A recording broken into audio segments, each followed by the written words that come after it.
anyway, like I said before, is it charging or no? Charge? Okay, whatever. So, ba-dink. Shit. Like I said, all new to this. I work in a general area where there's construction going on everywhere. Oh, camera thing. And it's almost fall. Damn, easy on the window there. But, goddamn phone just ba-dink. Nonetheless, this afternoon was a start of Rod Knock Express, and the reason why I say Rod Knock is, one, I owned a Ford F-350, which my father and I traded. He had the street 97 Jeep Cherokee. Oh shit, that was right. And it was roadworthy at the time. Like I said, I'm still building myself back up. He said, look, it's safe to put your daughter in. So he said, I'll make you a deal. You give me the Ford, I'll give you the Jeep. Perfect. And I still had Fireball. And that worked out. But I gave him my Ford. It was an F-150, had a 302 in it. Had 37-inch tires on it. Or were they 35s? I think they were 35, 12.5, 15. That's it. American Racing rims. It had 6-inch lift. Oh shit. And it was pretty cool. I tried to street that for a while. Bought it for $1,000 or $1,200 bucks. Well, the night I tried bringing it home, she quit. She died. 302 props. So it didn't last very long. And then when I did finally get it running right, my dad, because like I said, I work during the week, like everybody else. I don't know why I just said it like that, but he figured out it was partial of the distributor not running right, so he put it in time, kinda. It actually ran a hell of a lot better. It had a 5-speed in it. While I was on my way home, got to the top of the mountain where I live, and I was shifting gears, dead middle of winter, 27 degrees out. The truck was warm inside. Well, I turned the corner, got on my road, nailed the gas a little bit because it was running good. I wanted to clear it out. If you ask anybody in my family, they will even tell you I'm heavy on the foot, except for my newer Jeep, my Liberty. Started going down the road, I was going to about 35, 40 miles an hour. Well, this big ass tire decided, well, I'm gonna blow a hole. Boom! As I'm driving, it blew out. I swerved all over the road 3 or 4 times. Truck went on its, okay, it leaned on its side. Hang on a second. Cummins! Alright, roll the windows up. But, going down the road, the tire popped, the truck literally went on its side, and I don't know how I did it, but I corrected it enough to where it went back down on all 4, but driver's side was basically going towards the pavement. Hello, light green there, thank you. But, got it to the side of the road, called the rollback. It was 8:30, 9 o'clock at night by the time the rollback got there. I was only 5 minutes from the house, but so the suspension got screwed up. The leaf spring U-bolts, they got like bent or moved, and busted a shock, a couple other things, brake line, whatever. So anyway, we used these for the woods. So he ended up getting that, and then he ended up trading it for something else. So hopefully I can get you guys some content. Car show. Oh, Thursday night. Wendy's car show. But there's gonna be content like that. Maybe the campground. I think there's one coming up this weekend, but I don't have the money because I have a car payment coming up. So I probably won't have the money to drive 2 hours up to PA, and plus I don't have anything to take in the woods, and I'm not taking this Liberty. Like I said, it's nothing special. It might get some upgrades, but it's mainly a family vehicle. Okay, so it ain't gonna get dirty. It has to drive down the road every day, back and forth to work. You know, it's safe for my daughter. But it's mainly going to be a street queen, unfortunately. So we'll get there. I don't know if I'm going to get another rock. What the hell, dude? See a big white truck? Cut it off. Duh. Anyway, so I don't know if I'm going to go back to rock crawling, which I did way back before my daughter was born, or actually as she was born too. I had my own truck, trailer, the whole 9 yards, the whole setup. It was fun. Made a couple good guy friends went out with the Jeep Club.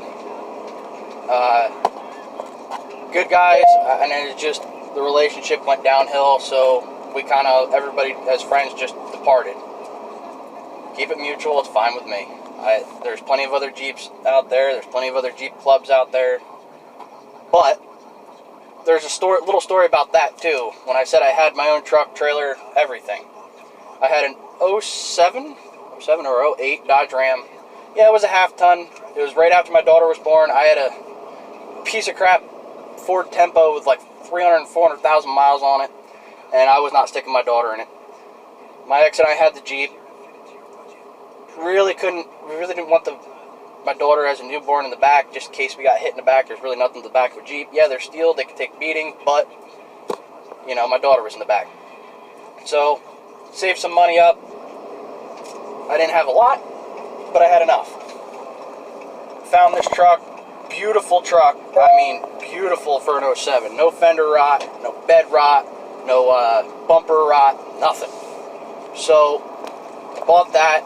Not long after, I bought a trailer for the Jeep. And then going to Roush Creek, I don't know if anybody is familiar who's watching this with Roush Creek in PA. But we used to go up there, not every weekend, but try to get out almost every weekend, you know, after taking care of my daughter during the week, you know, exhausting week, you know, have fun with some friends. My mom used to watch my daughter when we went up there, but the transmission, this truck was ever so little used. Oh, there's a blur. Oh, there we go. There was ever so little of abuse on this thing. It wasn't even funny. So what ended up happening was going up and down this mountain with a trailer and the YJ on the back, the trans started going. So I ended up taking it to a dealer. Cool. Literally dropped it off. Took pictures of it. I don't know why. I posted it on Facebook. I was like, baby's getting repaired. So 3 days later I get a call from the dealership. Well, we fixed your transmission. It runs great. It runs like new again, which it did when I bought it, but the guy I bought it from never really used it, so he never really towed with it, so I kind of put a little bit of wear and tear on the trans. They call me, and I'm like, okay. He's like, but there's some bad news. Your truck was in an accident. I'm like, what? I'm like, you're kidding me. He goes, no, I'm serious. He said that it got rear-ended. I was like, how the hell did it get rear-ended? I mean, granted, you never know nowadays. Some people don't pay attention. Not barking on anybody, not knocking anybody. He said the technician was 19, 20 years old, was test driving it. Now, granted, I did have some pretty custom exhaust, had a nice tone to it, nothing major. Well, he didn't see the light in front of him turning red. So what did he do? He slammed on the brakes. Well, an old lady behind him, great, I'm going to be sitting in traffic, but the old lady behind him ended up rear-ending him. She didn't have enough reaction time. So I show up, the bed is pushed into the cab's dented. They took the hitch itself and completely turned it about 90 degrees. Okay. Most hitches can take abuse when they're hit, depending on how hard.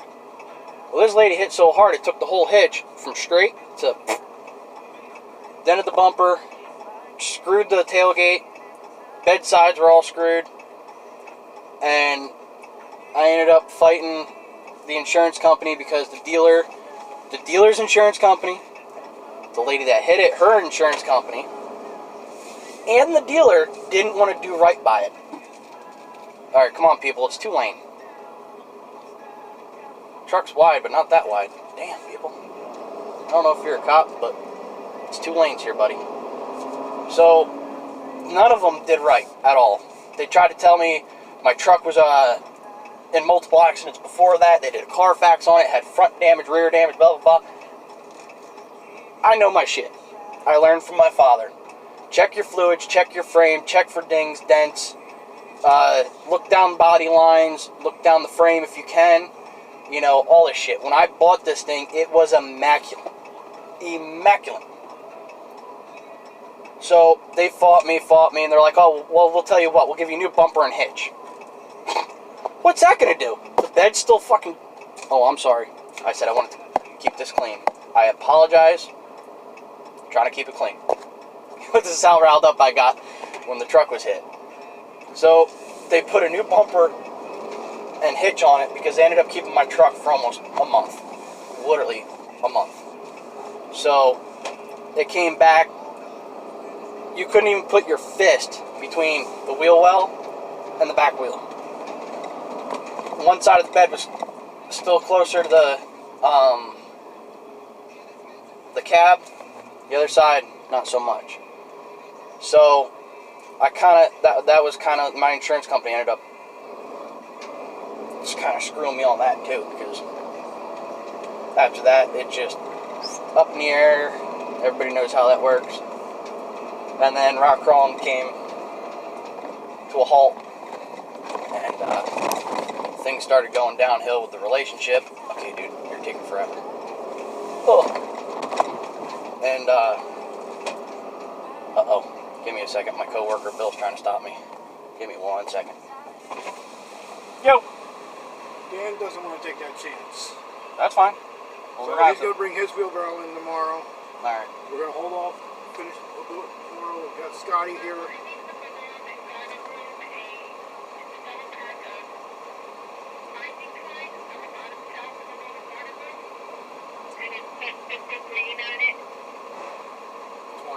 Gotcha. But like he said, he's going to bring his in tomorrow, definitely. All right. Yeah, because that's going to be, as we get longer down the building, it's that's just, what I said to him. I said, the further it is, it's getting harder and harder. He's like, we'll do it that way tomorrow. All right. He says, railroad property, he's a little sketchy about that. Yeah. And then you get these idiots out here you got to deal with. So he'd rather not. Yeah. I see his point. Yeah. It was worth questioning. It's just figure you can't hurt to ask. No, you can't. What you gonna find out? Yeah, and then all of a sudden you do bust your ass, and then, oh, why don't you try it this way? Yeah. So I told him I'm gonna leave my wheelbarrow in the warehouse tonight. All right. I'll leave my shovel. I might bring my other one because I see that handle's getting a little. All right. It works. Yeah. If it works, might as well use it. I just gotta get a new handle. They're not that expensive. No. All right, I'm gonna go park this thing. Huh? It's nice and cold in here. You want me to grab a... we'll wait till tomorrow. I was gonna grab another bucket of QP. I can't hear you. I was gonna grab another bucket of QP, but we'll wait till tomorrow. That's what he said. It's getting late now. Yeah. All right. I mean, unless you want to, you and I can work on it. I don't care. To be honest with you, Huh? I'd rather wait for 2 wheelbarrows. Not trying to sound skippy, but we got to go down the whole side of the building, and it's... Well, that's what I said to him. It'd be easier with, you got me, Scotty, Matt, and Chris. We can blow through it a lot quicker. Yeah. All right. I put it to the point. I've dealt with them plenty of times. Yeah.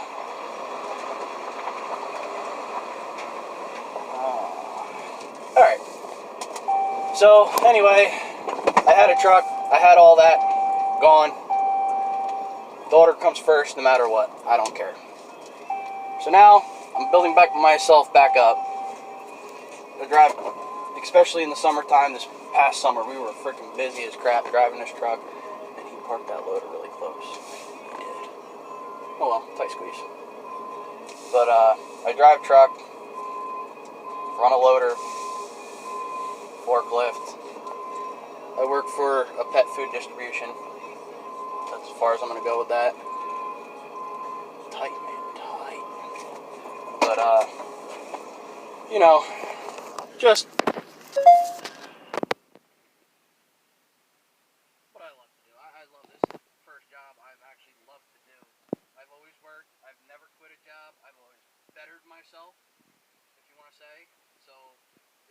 like that job and it wasn't the pay that I was looking for, I'd work it, and I'd even tell the companies up front, look, you know, if something comes along,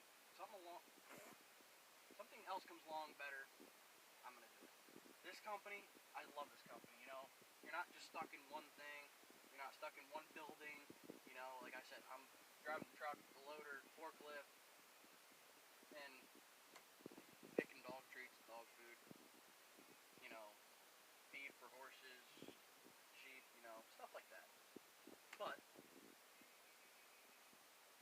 this YouTube channel, I want to give everybody some good content. I want everybody to tell me what they like, what they would like to see. I can't do intros, I can't do outros yet, or however you say that, but I'm going to work with what I got. I'm trying to think. No, that laptop stuff is it. Can't even talk. It's been a long day. That laptop is too small. But here, I'll show you. Let's see, can I flip this? Why can't I flip it? But anyway, I'll show you the loader that I run. Right there. Nothing major. It's a little loader. We have medium-sized yard. But it's what I love to do. It's just like when I was a little kid, playing with Tonka toys. It's what I do for a living now. But I'll try to get some content, you know, maybe later tonight or tomorrow. Tomorrow, because of the holiday, that we're pretty much doing double. So we'll get you some. Maybe I'll record on the way home or something. I don't know. Yes, if you guys can see my eyes, I have styes. I've tried every bit of medication that my doctors give me, and it hasn't worked. They're probably going to have to be popped and drained. Once that comes around, it's going to hurt like a bitch, but oh well. So, unfortunately, I'm just looking at the trucks, and I don't want to give away the names, but like I said, I run either the 5500 Cummins, the 550 Super Duty, and now that I'm looking at it, it's an International 4700. It's kind of a bitch. It's a big truck. It's got a lot of torque. It can haul a lot of shit, but it's slow. And when I mean slow, I mean slow. It's got a nice 5-speed in her, which I love. Oh, one day I'll have a 5-speed back in my hand. But yeah, like I said, I'll try to have a lot. I wish I started this channel over the summer with the campground and all that. You guys would have loved it. Over the winter with the F-150, driving it through our field at home. I do some pretty messed up stuff. We have a field we don't care about. You know, there might be some fun entertainment going on in the field. It's nothing, not a big property, but it's enough. So, but this is me. I'm Chris. This is the start of Rod Knock. Ooh, I might change it again. I think it was Rod Knocker 302, because the Ford that gave me a problem. I'm thinking Rod Knock Express 302. Rod Knock Express. I don't know. We'll figure it out. But I want to give a shout out to Elite Rejects. It's Just a Six, Po Boys, Vice Grip Garage. Every day when I get off work from being outside, running the truck, the loader, whatever, I look forward to go home, showering, if I have my daughter during the week, because I do have her during the week. But in the nights I have her, I spend time with her. I don't get the chance to, but when I don't, I enjoy going home, showering, you know, sitting down, relaxing, cracking a beer, and watching all you guys. You know, this is what inspired me to start it. I'm a little still trying to get the hang of it. A lot of people I saw wear sunglasses because they're nervous. I have nothing to hide. I ain't nervous. I might spit and sputter because I don't know how to talk on camera, but we'll get there. So, I do have a GoPro, but I gotta get it set up and shit, stuff. Damn. Good song. But, anyway, I'm gonna end you guys here. Maybe I'll record on the way home. I don't know. Have a good one.